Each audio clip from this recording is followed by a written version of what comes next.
Welcome to all of you. My name is Andreas Novy.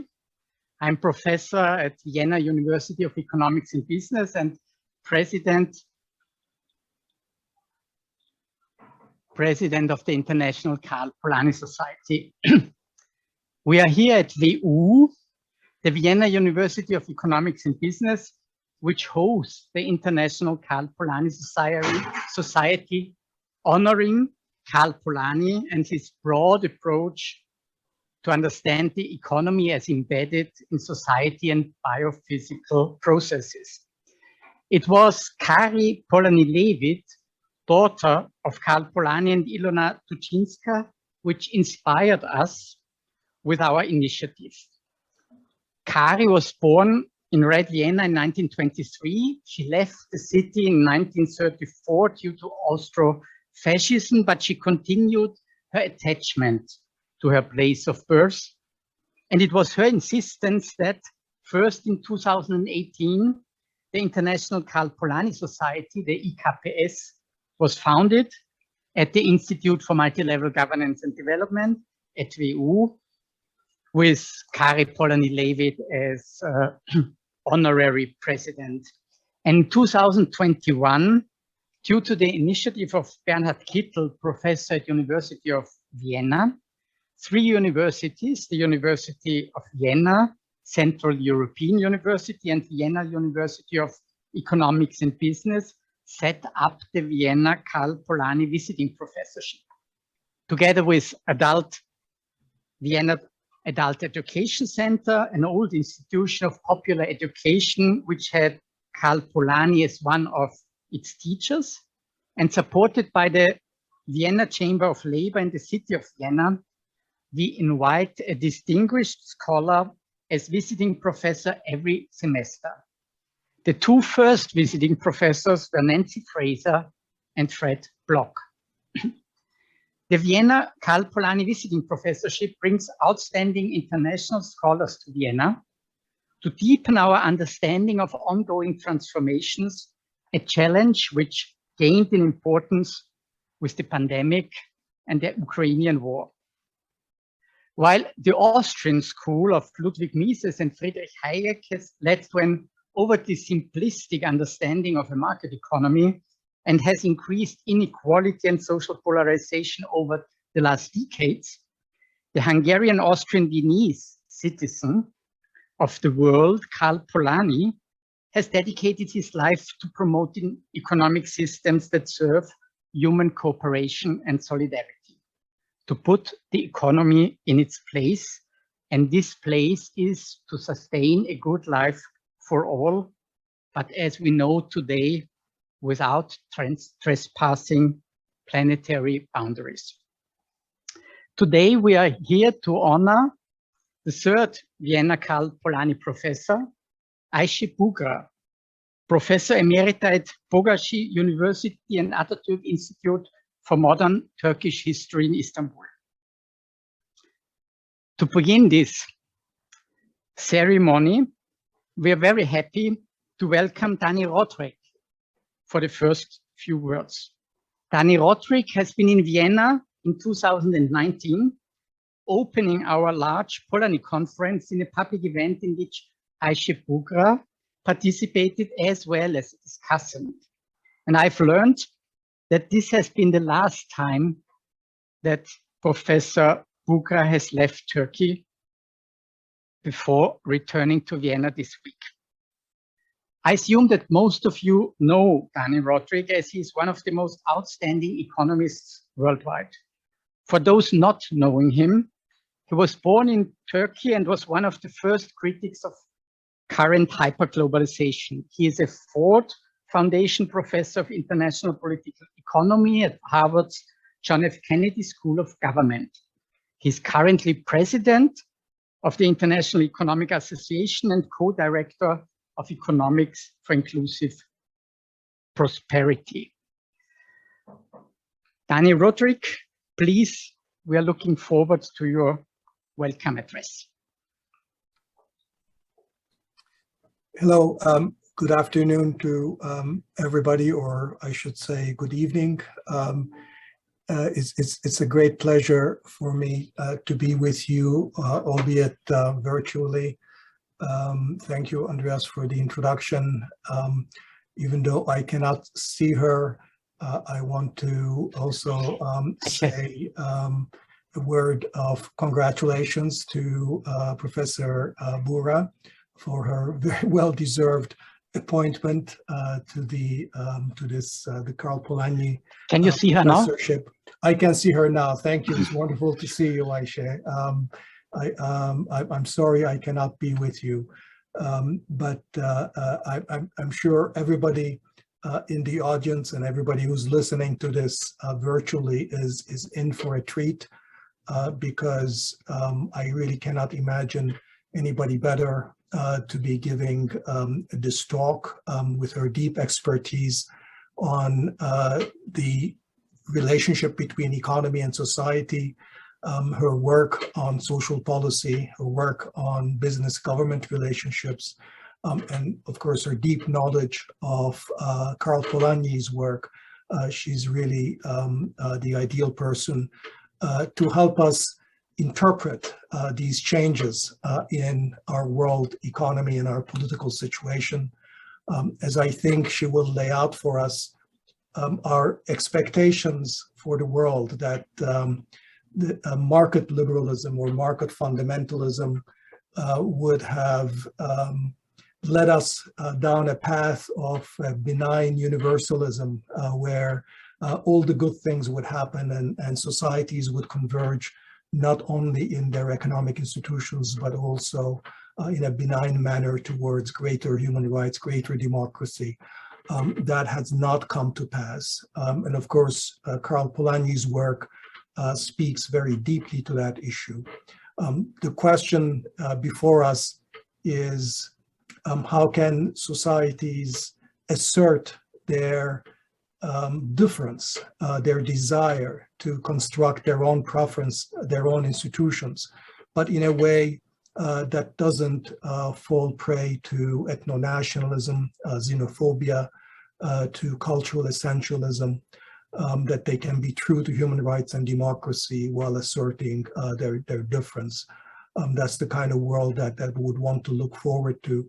And there's really no one better than Professor Ayşe Buğra to help us think about this moment. So once again, I want to congratulate Professor Buğra, and I really look forward to hear her lecture. Thank you. Thank you very much, Dani, for this first welcome address. And we continue with a second welcome address by Colleen Schneider, member of the board of the International Karl Polanyi Society and research assistant at the Institute for Ecological Economics at the Vienna University of Economics and Business. Her research focuses on the political economy of monetary and fiscal policy in a social ecological transformation. She works and teaches on social ecological economics and the intersection of money, society, and the environment. The floor is yours, Colleen. Thanks everyone very much for being here. I'm happy to speak on behalf of the International Karl Polanyi Society. And first I'll say we're very privileged to have Professor Ayşe Buğra join us as the visiting Karl Polanyi professor for this semester. It's really a treat. And so I'll just speak with you briefly a bit about the IKPS. So the IKPS is an association inspired by the work of Karl Polanyi, aiming to enrich and broaden the research in the many directions that he has opened, specifically to make use of Polanyi's works to enrich our understanding of the economic, social, and political transformations of our time, and to initiate debates about the pressing issues we face, such as the ecological crisis, the crisis of democracy, globalization, and the care crisis. The Society strives towards an extension of democratic principles to social organization through economic democratization and political participation. Further, towards social innovations that go beyond the current market society, towards an understanding of the economy as embedded within society and within the natural world. Beyond its scientific character, the IKPS is also an association of engaged citizens, teachers, activists, journalists, and professionals of diverse backgrounds who draw on the rich intellectual and moral legacy of Karl Polanyi, who himself worked in journalism and public education in addition to science and academia. So I'll share with you just a few examples of the work that the International Karl Polanyi Society does. We run a debate series which engages international scholars from a variety of backgrounds on specific topics. The most recent debate series asks the question of how Polanyi's writings on tensions between capitalism and democracy, geopolitics, the international order and transformation can be drawn on to inform and enrich an understanding of the war in Ukraine. Other recent topics in the debate series include the state responses to the COVID crisis, the refugee crisis, and deglobalization. We've also initiated a Polanyi paper series, the first of which was published last year, entitled Beyond Globalization and Deglobalization, a Polanyian multi-level development strategy to provide a good life for all within planetary boundaries, authored by Andreas Novy and Julia Eder. And this paper built on the countermovement series of events that were run last year, a series of events and seminars that were run throughout the year. There's also a traveling exhibit with a beautiful visual display of Karl Polanyi's life and work. And this exhibition was created in cooperation with numerous universities and educational centers, and it's currently on display at the Wirtschaftsmuseum in Vienna. And of course, the visiting professorship, which is what brings us all here today. So with that, on behalf of the International Karl Polanyi Society, Professor Buğra, we give you a very warm welcome, and we look forward to rich discussion and collaboration. So thank you for being here. It is now my honor to congratulate you for this professorship. It's not your task now to start the speech, but simply to receive these flowers. Thank you very much. And we are very happy to have you here.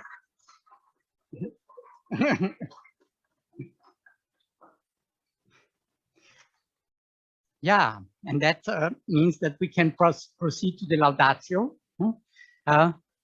for Professor Ayşe Buğra, which will be given by Marguerite Mendell.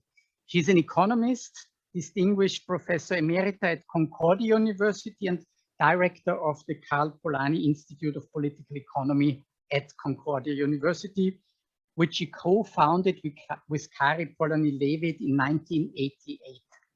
The institute hosts the Karl Polanyi archive, which is available online. She has published on Karl Polanyi and the social economy in Quebec, and internationally on democratizing capital and solidarity finance in Quebec and internationally. She has collaborated with the OECD, ILO, the European Union, United Nations Research Institute for Social Development, and in 2017 she became member of the Order of Canada in recognition of her contribution to the development of the social economy and to engaged scholarship. Marci Mendell, the floor is yours for your Laudatio. Okay, I wish I was present, but I am here virtually. Dear colleagues, distinguished guests, friends, it is a great pleasure for me to deliver a Laudatio for Professor Ayşe Buğra Kavala in honor of her Vienna Karl Polanyi visiting professorship. In delivering this Laudatio, I have been given the rare opportunity to pay tribute to a dear friend and eminent scholar with whom I have shared over 4 decades of friendship and collaboration, despite great distance between Turkey and Canada.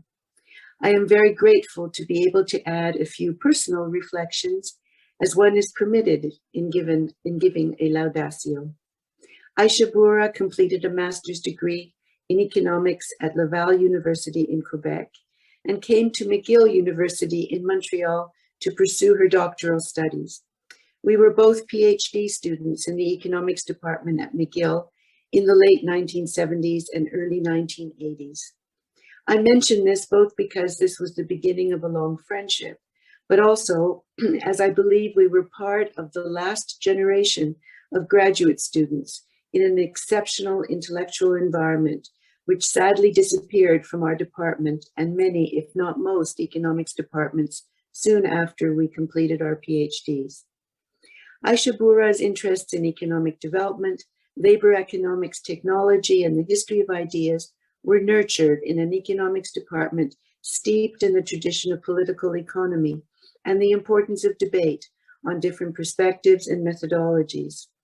This was the department where Professor Karl Polanyi was among several inspiring and influential economists at the time. We both studied with Karl Polanyi, with whom Ayşe Buğra collaborated on an extensive history of economic development. The openness to critical thinking within our economics department vanished almost overnight to be overtaken by the dominance of neoclassical theory and quantitative economics. The narrowing of the discipline and the absence of critical thinking meant that for many future students, they would no longer situate economics in historical, cultural, social, and political contexts. The discipline became disembedded from society and societal concerns, in Polanyi's terms.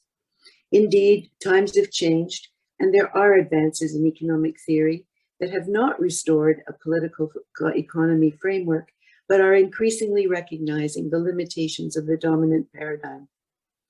Ayşe Buğra-Kavala''s distinguished academic career has contributed not only to keeping political economy alive as the only way in which to understand the economy, but in taking it further to demonstrate the necessity, indeed the urgency, to cross disciplinary boundaries.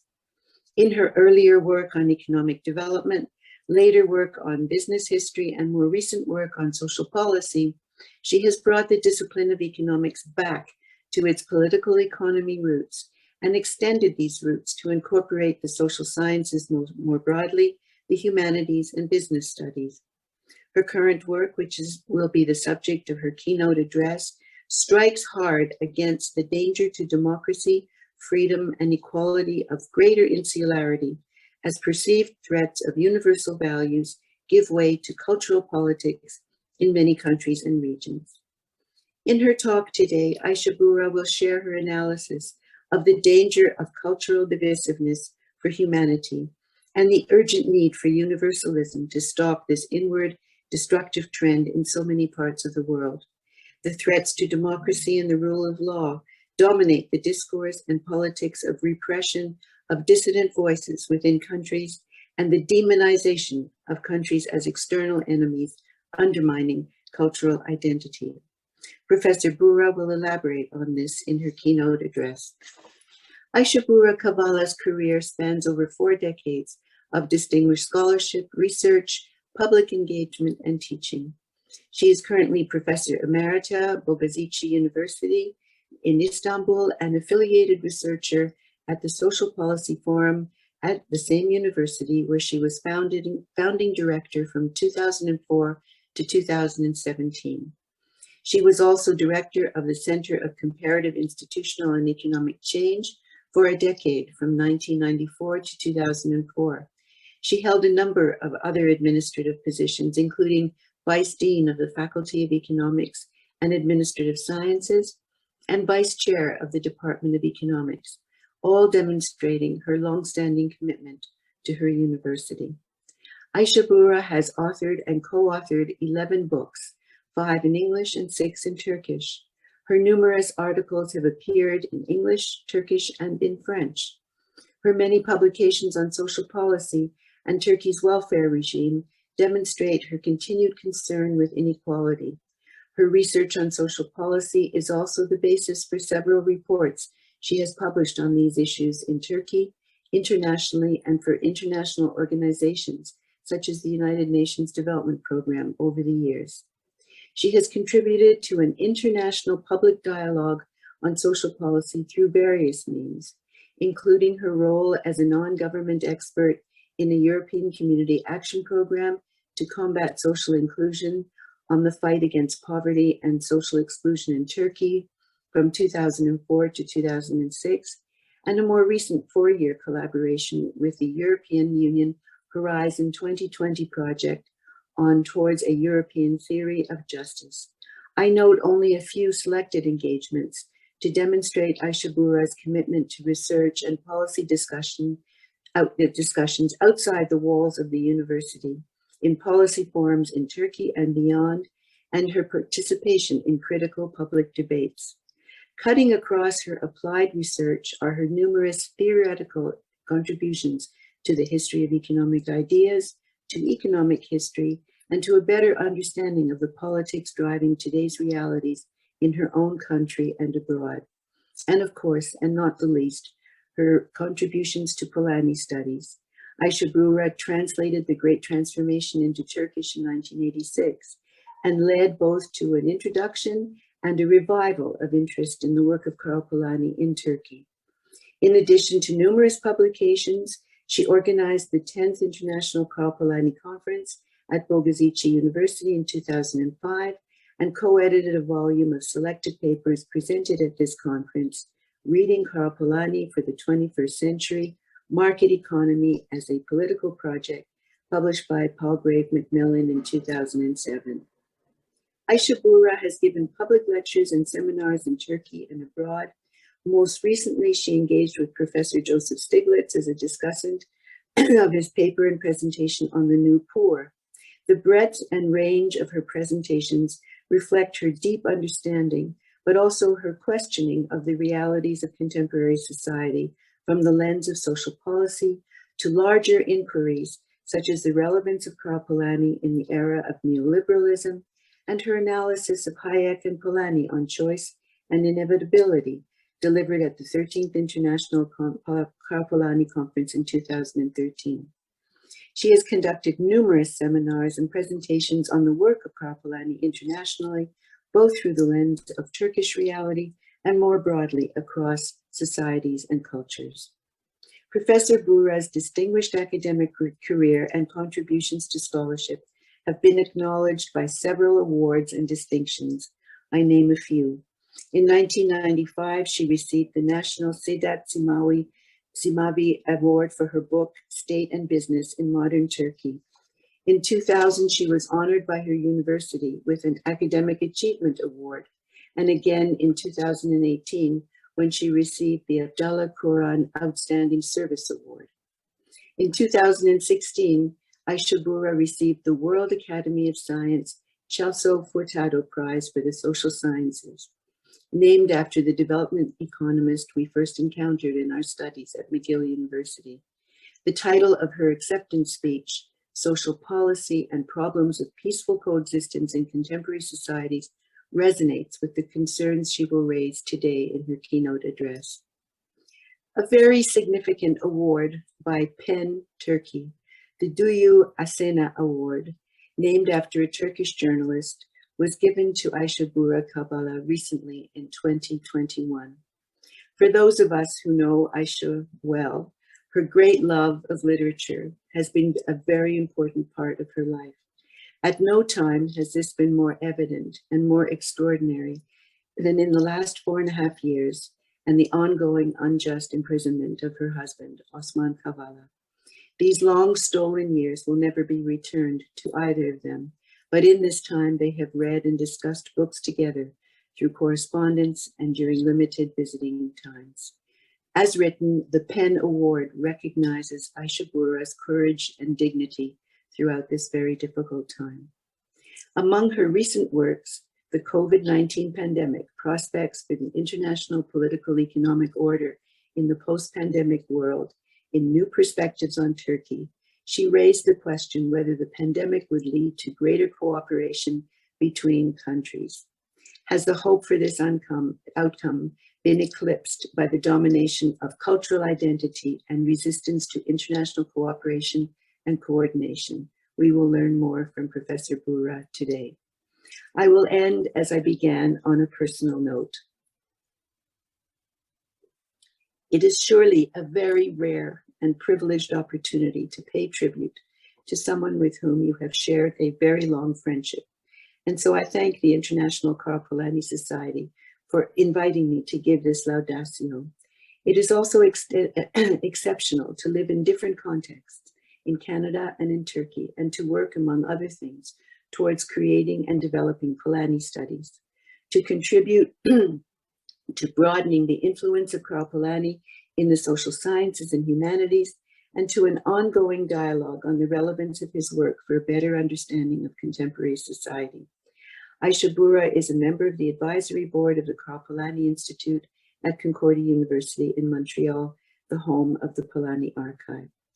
In the early 1960s, when, with others, Karl Polanyi was drafting the raison d'etre for creating the journal Coexistence, he wrote, in the context of the Cold War, that coexistence must promote world thought and politics, and for this it requires moral and intellectual contributions of enlightened minds everywhere, that the lack of a comprehensive effort of this kind impairs to some extent the chances of policies of coexistence. Thank you, Ayşe, and I can be a bit more formal and refer to you as Ayşe. Thank you for your moral and intellectual contribution to a search for global justice and peaceful coexistence, which, as you eloquently write, must reclaim universal values. It is now my great pleasure to present Professor Ayşe Buğra Kavala, Vienna visiting Karl Polanyi professor, who will deliver her keynote address. Thank you. It's of course a great honor for me to be invited as this term's Karl Polanyi visiting professor, and I am very thankful to Karl Polanyi Society and also to all the institutions involved in the Karl Polanyi visiting professorship project.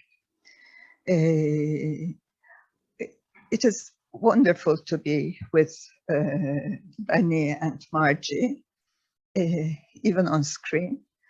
And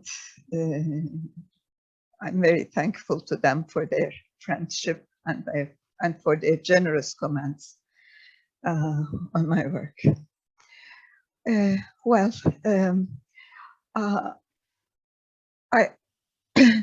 really happy to be given this opportunity to present this lecture on the themes of universalism and cultural difference, which I will pursue by drawing on Karl Polanyi's work.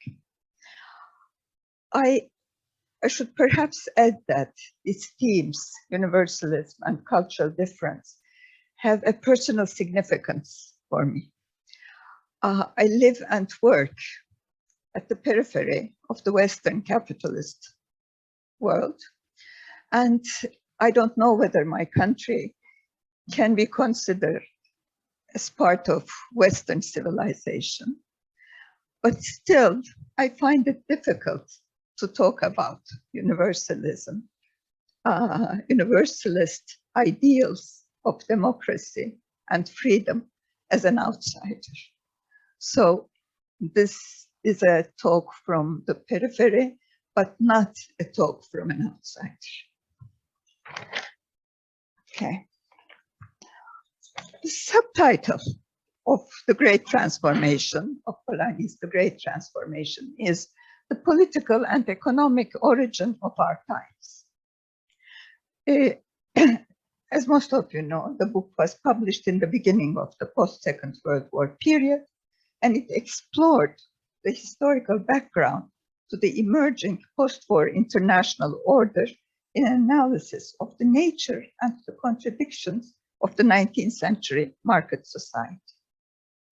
Today, it is with this subtitle in mind that I will make some observations on the late 20th century neoliberal globalization, which forms the background to the current historical conjuncture, where the overlapping crises brought along by the COVID-19 pandemic and the war in Ukraine have led to intense debates on the future of our global political and economic order. After the Russian invasion of Ukraine, we have begun to hear the views on different and incompatible value universes of the West and the rest quite frequently. These views are sometimes expressed from a Western self-critical perspective, problematizing the tendency to attribute a universalist character to what is in fact the ideals rooted in the history and culture of Western societies. I think that the salience of culture talk might constitute an impediment to the proper diagnosis of the current trends in global politics, which present a threat to democracy and the rule of law in both Western and non-Western countries. An authoritarian, illiberal, or populist turn in global politics appears as an important characteristic of the political environment of our times. In a large body of literature on the subject, the rise of populism is discussed as a global phenomenon which could be observed in wide variety of country contexts with different histories of development of political and social institutions.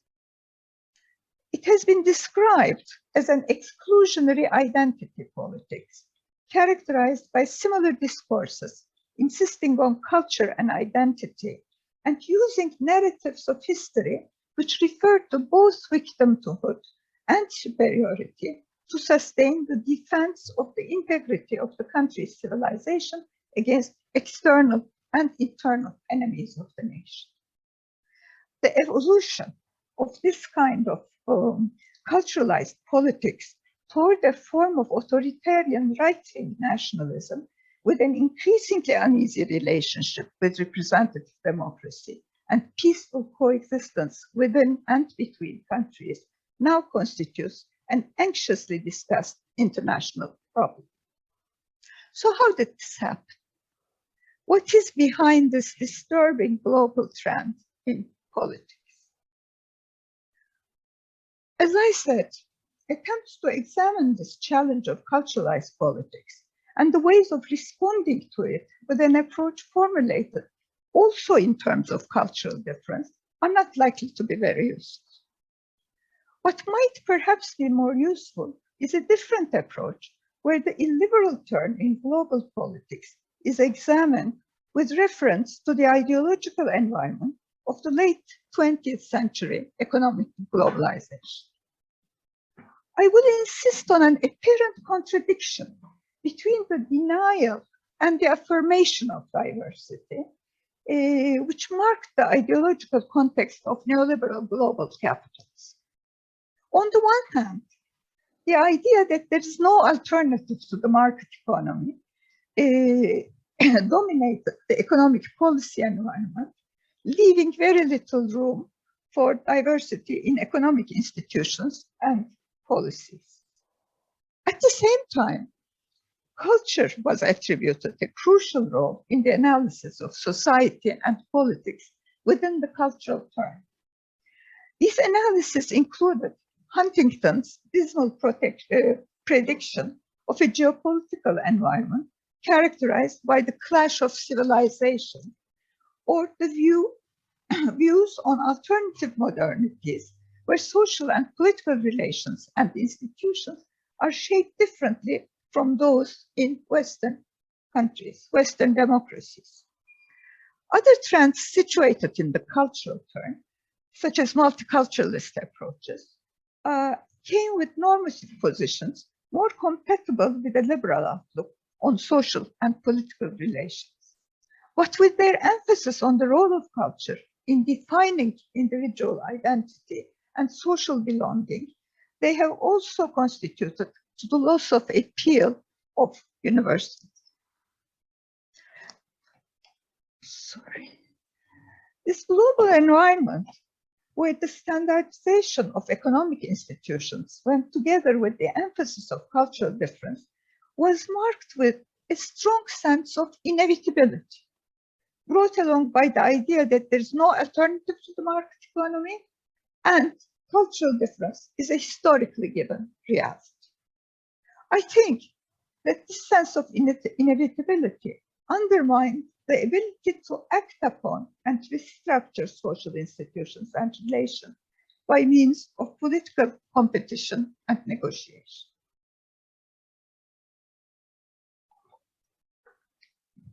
I think the rise of authoritarian nationalism, of right-wing populism, could be seen as the revenge of politics in this environment which precluded political intervention in the economy. And it could be seen, this revenge of politics could be seen as a political orientation which extensively draws on the prevailing views on different cultural value universes defining social relations and institutions. A viable response to the challenge presented by this revenge of politics therefore needs to problematize the sense of inevitability which has limited the realm of political action to culturalized politics. This is what makes Polanyi's ideas so relevant to our present. In Polanyi's work, the emphasis placed on the reality of society informs the rejection of the basic tenets of economic liberalism, but also offers a critical perspective on the culturalist denial of universalist values. I think that the current reflections on the future of our international order could benefit from this Polanyian approach.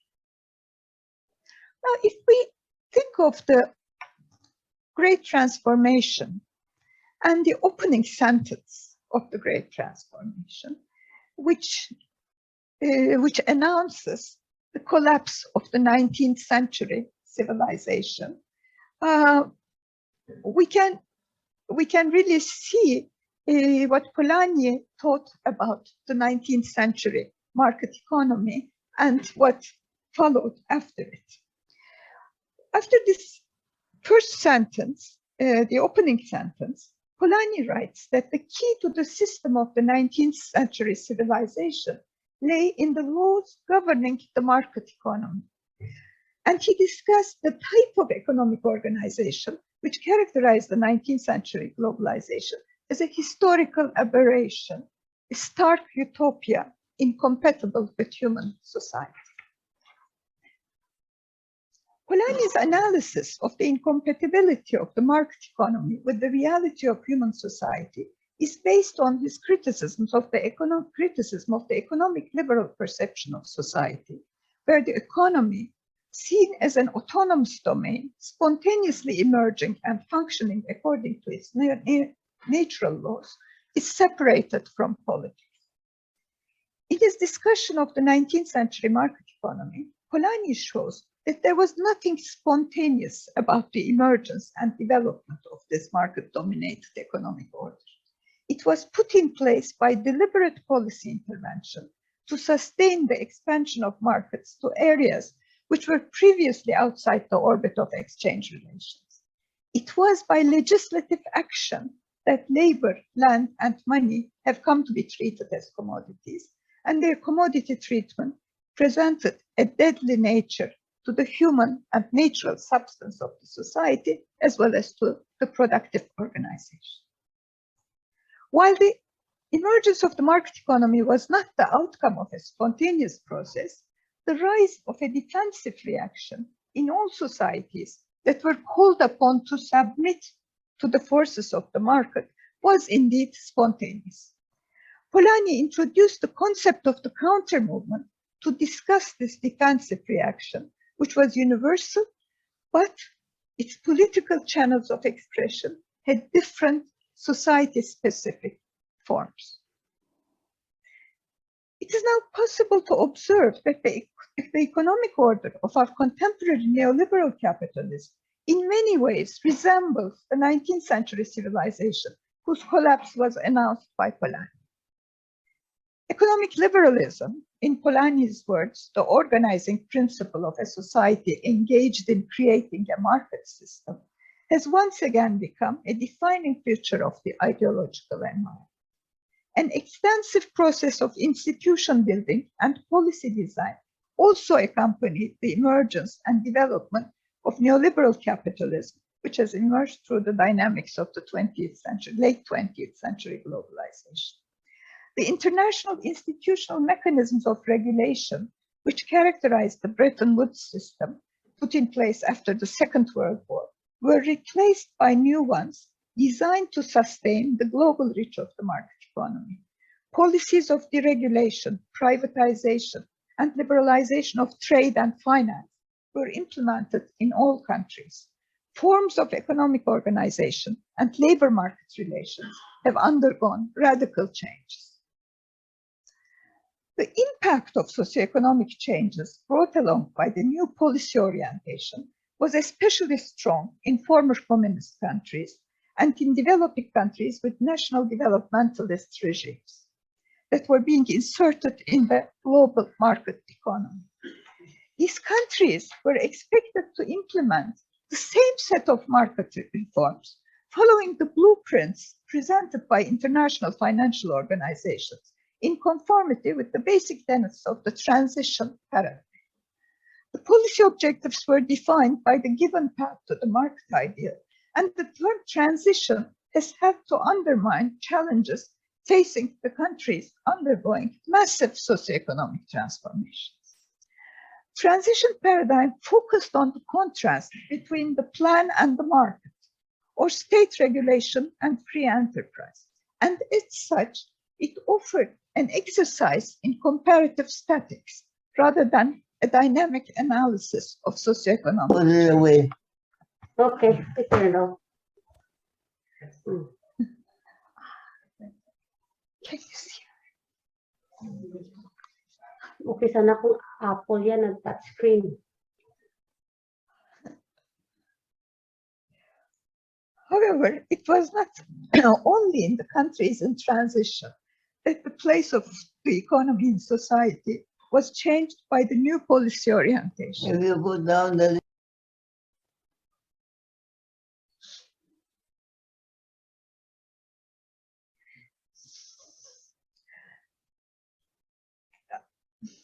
It was not only in the countries in transition that the place of the economy in society was changed by the new political orientation. In the Great Transformation, Polanyi writes that at the end of the 19th century, the peoples of the world were standardized to an unprecedented degree. At the end of the 20th century, too, the life and livelihood of people in all countries of the world had changed, including the developed capitalist countries. Polanyi's work would lead us to expect the societies to react to this loss of diversity in an attempt to defend the institutions that define their way of life. At the initial stage of the implementation of market reforms, the standard policy package could be implemented without a strong popular resistance in former communist and national developmentalist countries. Given the past experience of economic inefficiency and political repression, the existence of widespread mistrust in the state was quite known. Any regulatory action by the state was regarded with suspicion, and policies that preclude state intervention could be easily accepted. In societies previously ruled by authoritarian regimes, liberal visions of democracy could sometimes incorporate not only anti-statist, but also anti-political characteristics. However, the tendency to associate power with politics and to see the civil society outside the realm of power relations was quite common, also in left liberal circles in countries with mature democracies.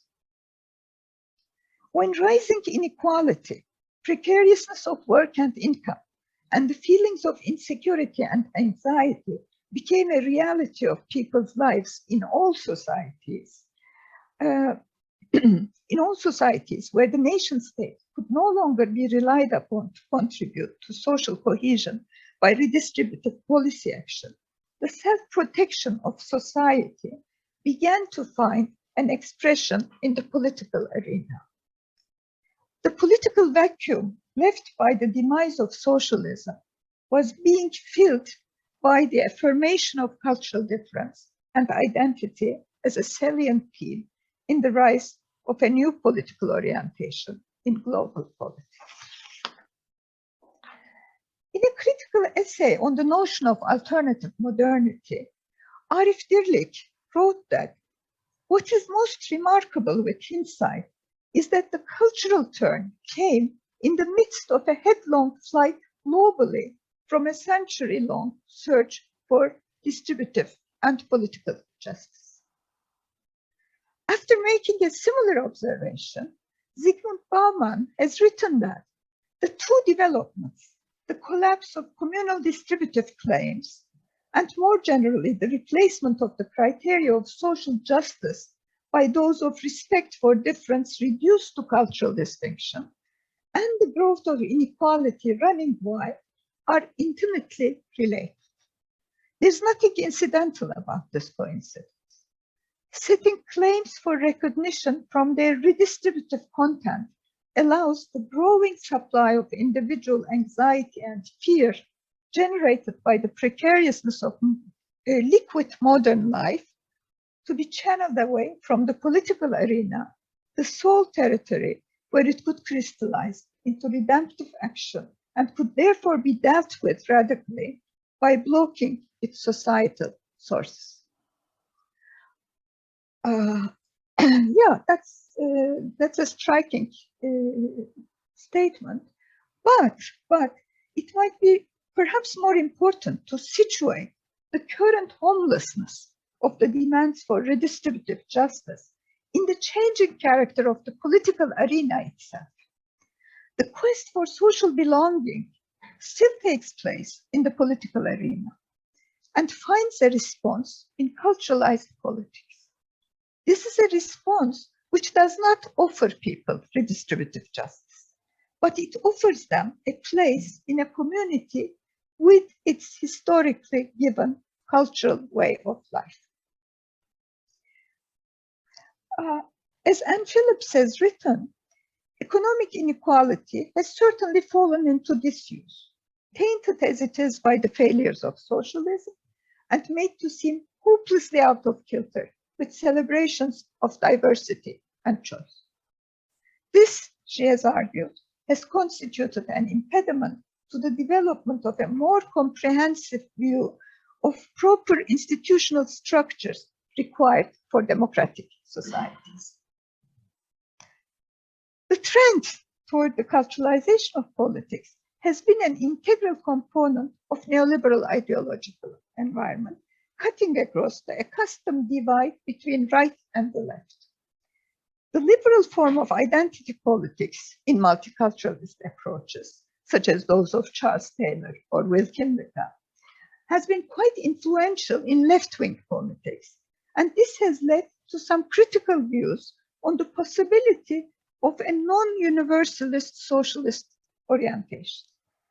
For example, in an article entitled Left's Lost Universalism, Todd Gitlin has observed that while historically it was the right that denied the possibility of talking about man and his rights, at the end of the 20th century, the left has embraced the primacy and irreducibility of difference and abandoned its formal universalist position.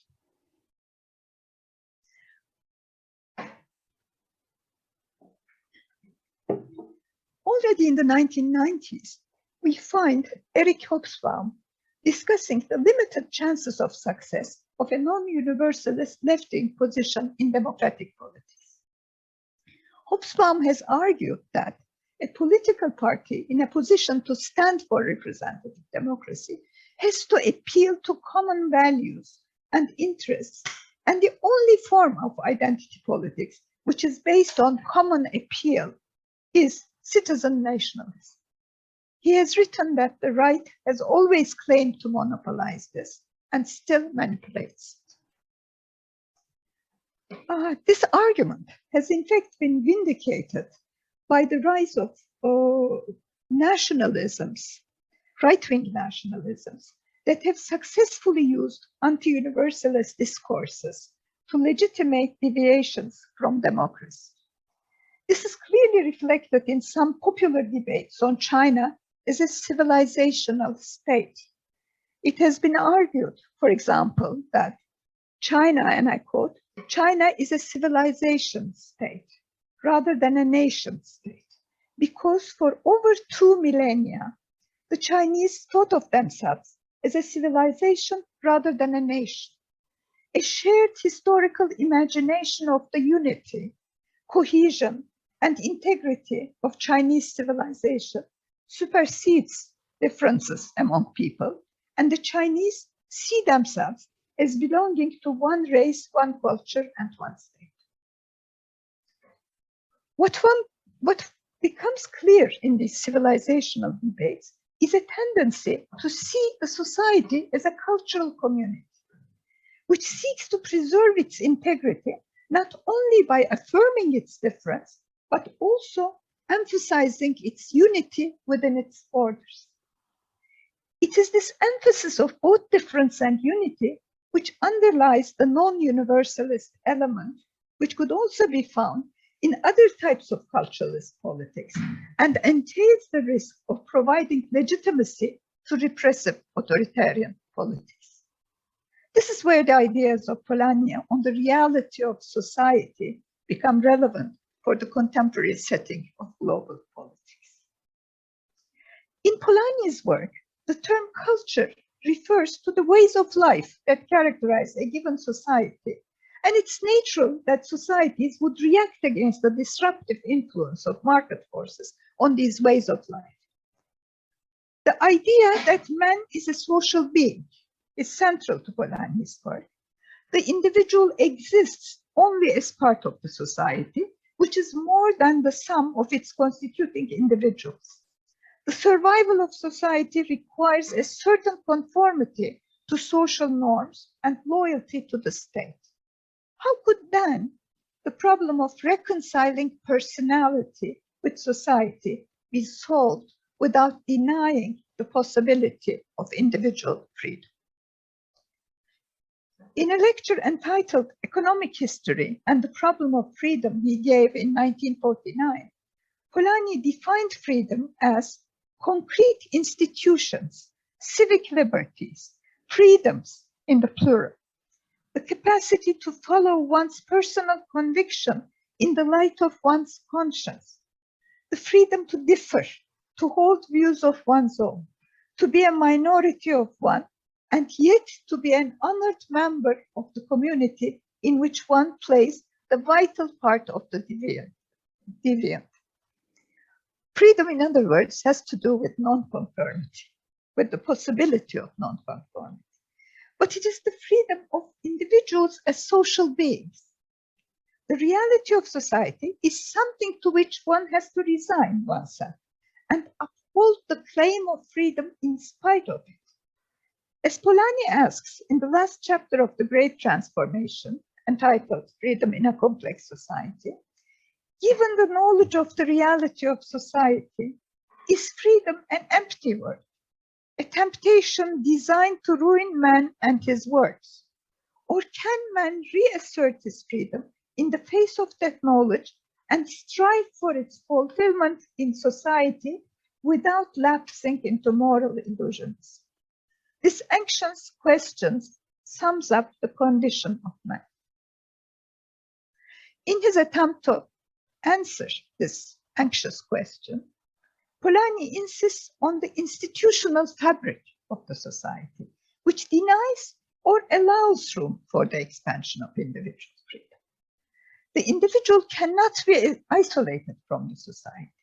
The claim to freedom has to be upheld by resigning to the reality of society. But the individuals are not robots that would be wishing and acting in conformity with the requirements of the cohesion and the survival of the society, defined independently of their will. Society is a relationship between people, writes Polanyi. And he argues that the economic liberal imagination of society is not compatible with the reality of society, and the idea of freedom it incorporates is flawed. It is an imagination which overlooks such brutal restrictions of freedom as were involved in the occurrence of unemployment and destitution. In the liberal approach, freedom is reduced to free enterprise. This, according to Polanyi, means the fullness of freedom for those whose income, leisure, and income need no enhancing, and the mere pittance of liberty for people who may in vain attempt to make use of their democratic rights to gain shelter against the power of the owners of property. A society marked with such unequal freedoms could not be called a free society.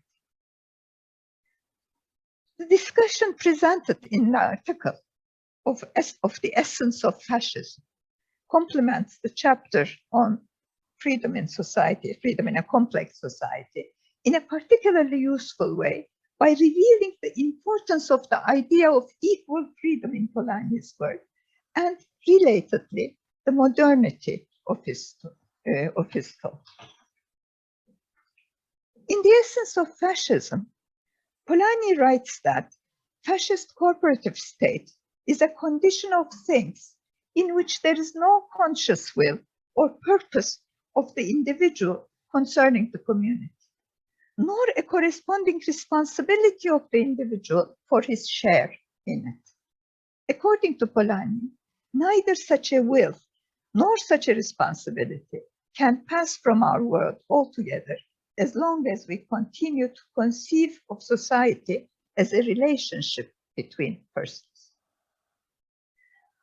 This formulation makes one remember Zygmunt Bauman's critical points directed at the multiculturalist perception of society as a cultural community, where individual identity and relations between people are defined by the shared culture of society. This leaves little room for the individual members of society to critically evaluate, accept, or contest the terms of social coexistence with their diverse values, goals, and aspirations. Community without freedom is a project as horrifying as freedom without community, writes Bauman. In a theoretical frame where cultural community appears as an entity entitled to preserve the integrity of its culture, can dangerously come close to an understanding of society as a thing-like entity, as Polanyi writes in The Essence of Fascism.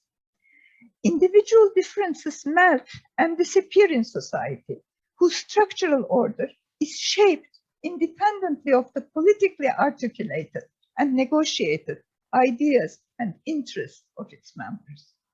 The significance attached to equal freedoms might have little relevance in the structural order of that society. At the same time, cultural relativism introduces a position of moral neutrality in international relations, where the reality of society does not designate a relationship between persons. Societies become immune to moral scrutiny with reference to the place assigned to the right to non-conformity. With all his negative comments on the standardization of societies by the global reach of the market civilization, Polanyi cannot be said to accept this type of moral neutrality that comes with the rejection of universities. Polanyi, as we know, has never refrained from using terms such as human nature, man's economy, or brotherhood of man. In Polanyi's conceptualization, socialism is the heir to the Christian notion of the brotherhood of man.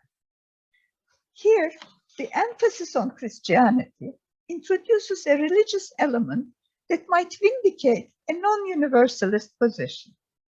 But the idea of the uniqueness of the individual and the oneness of mankind, which finds a strong expression in Christian doctrine, holds independently of its religious context and appears instead as a crucial element of modernity. In For a New West, a text written in the midst of the Cold War, when the atomic bomb was ever present as a menace to humanity at large, we find a very succinct expression of what Polanyi thought about the relationship between the West and the rest. According to Polanyi, the Russian Revolution of 1917 was patently a continuation of the French Revolution of 1789 in its eastern advance. And the national uprisings in Asia, which came later, were a link in the chain reaction started by the American, French, and Russian revolutions. This eastern advance of modernity with equal freedoms and democracy as its core values, was first frustrated by Stalin's crimes, which, according to which, as Polanyi puts it, almost reversed the defeat of fascism, and later by the rise of Cold War tensions. The West, as Polanyi writes, now emerged as a designation for a political power group. This, for Polanyi, was a moral defeat for the West. They lost caste when democracy was made synonymous with capitalism in the US, and national status was identified with colonial possessions in Britain and France. But this observation does not lead Polanyi to end the text by announcing the death of universalism. The text ends with comments on a new type of universalism, which is to be defined by a repositioning of the West as an equal member of a family of such societies, accepting to carry out a real conversation with them, rather than sticking to a spirited monologue as in the old universities. Dialogue, in fact, appears as a dominant theme in the contributions to the short-lived journal Coexistence, designed to address and to contribute to the eradication of Cold War tensions, which, with the nightmarish possibility of nuclear war in the picture, presented a serious threat to the humanity at large.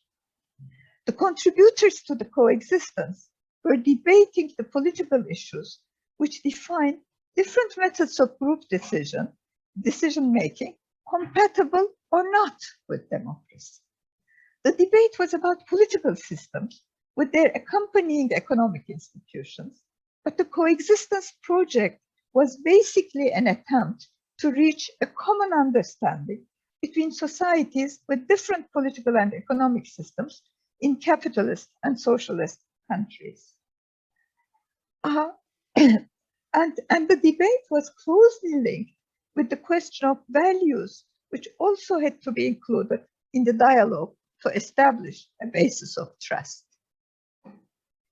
In an article published in the Coexistence, Somerville wrote that peace is strengthened by seeking out, identifying, and bringing about a consciousness of common ideological ground, shared values, positions.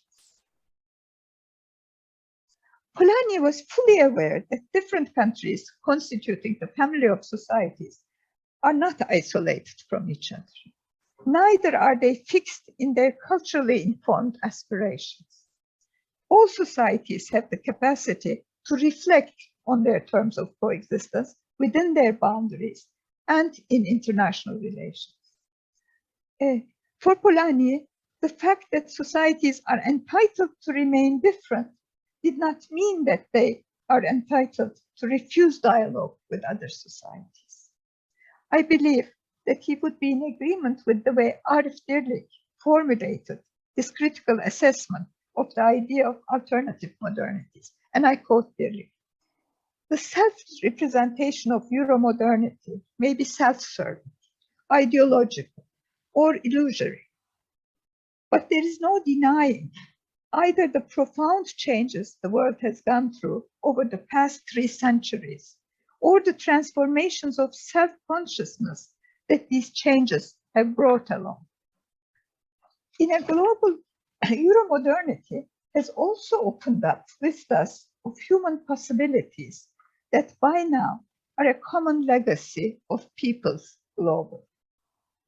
In a global modernity, caught between the degradations of a globalized capitalism and oppressive nativisms, the need for universal visions of justice and democracy is more urgent than ever before."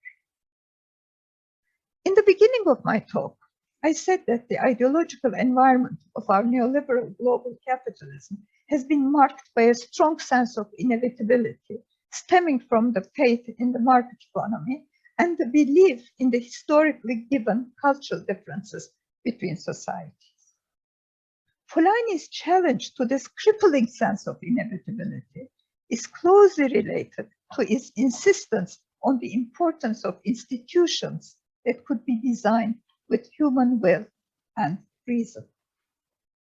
In the last chapter of The Great Transformation, Polanyi wrote that certain freedoms, and I'm quoting, certain freedoms like peace were a byproduct of the 19th century economy, and we have come to cherish them for their own sake. We must try to maintain by all means in our power these high values inherited from the market economy which collapsed. Neither freedom nor peace could be institutionalized under that economy, since its purpose was to create profits and wealth, not peace and freedom. As to personal liberty, it will exist to the degree in which we deliberately create new safeguards for its maintenance and indeed its extension. In an established society, the right to non-conformity must be institutionally protected. As far as the possibility of peace is concerned, in an early article entitled "The Meaning of Peace," Polanyi wrote that dogmatic statements about the psychological nature of war are meaningless, and argued that war is an institution whose primary function is to resolve conflicts which cannot be resolved by other means. The establishment of an international order of peace could only be realized by putting in place the institutional basis of this order. Especially in a global context where information and communication technologies make people under the undemocratic regimes aware of how other people live in different parts of the world, it is unlikely that authoritarian nationalist definitions of culture and identity could convince all members of society to accept political repression and the violation of human rights. Dissidents who embrace the ideals of equality and freedom will continue to exist in increasing numbers, and ignoring their voices by references to civilizational difference could be compatible neither with global justice nor peaceful international coexistence. Global justice and peace would require a new political imagination to include these dissident voices in a common effort at institutional redesign. In Polanyi's approach to the reality of society, the realm of the inevitable does not extend to the nature of political choices that would be made and the degree of success with which they would be implemented. In his message, there's an open-endedness which might seem frustrating to those who find his work inspiring. But we must accept that it's also this open-endedness that the strength of his message lies for our reflections on the possibilities for the future. Thank you.